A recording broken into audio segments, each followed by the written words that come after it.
السلام علیکم ورحمۃ اللہ وبرکاتہ۔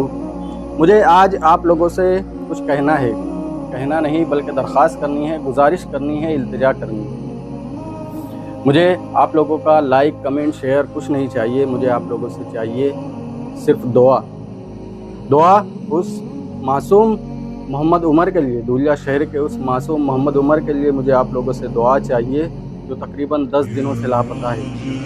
ایسی دعا جیسے کوئی پیاسا پانی کو ترستا ہے، جیسے کوئی بھوکا کھانے کو ترستا ہے، جیسے کوئی مرنے والا آخری چند سانسیں اور چاہتا ہے۔ بس اسی شدت کے ساتھ میں چاہتا ہوں کہ آپ دعا کریں اس معصوم محمد عمر کے لیے جو اپنی ماں سے دور ہے۔ پتہ نہیں کیوں ہم پیسے کی طاقت کو تو سمجھتے ہیں، عہدے کی طاقت کو سمجھتے ہیں، دنیا کی طاقت کو، ہر تدبیر کو سمجھتے ہیں، لیکن دعا کی طاقت کو ہم بھول گئے، اس کی تاثیر کو ہم بھول گئے۔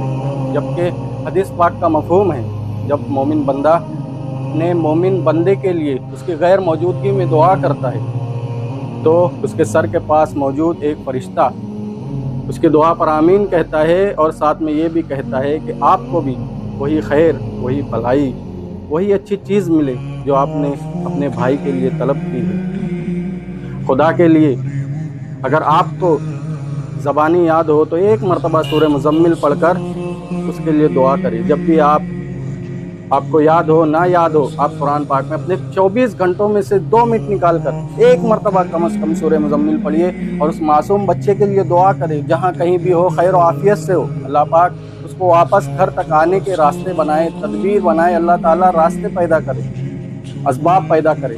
خدا کے لیے میں یہ نہیں کہہ رہا تدبیر کرو، تدبیریں کرتے رہو، لیکن اللہ کے لیے دعا بھی کرو اس معصوم بچے کے لیے جو اپنی ماں سے دور ہے۔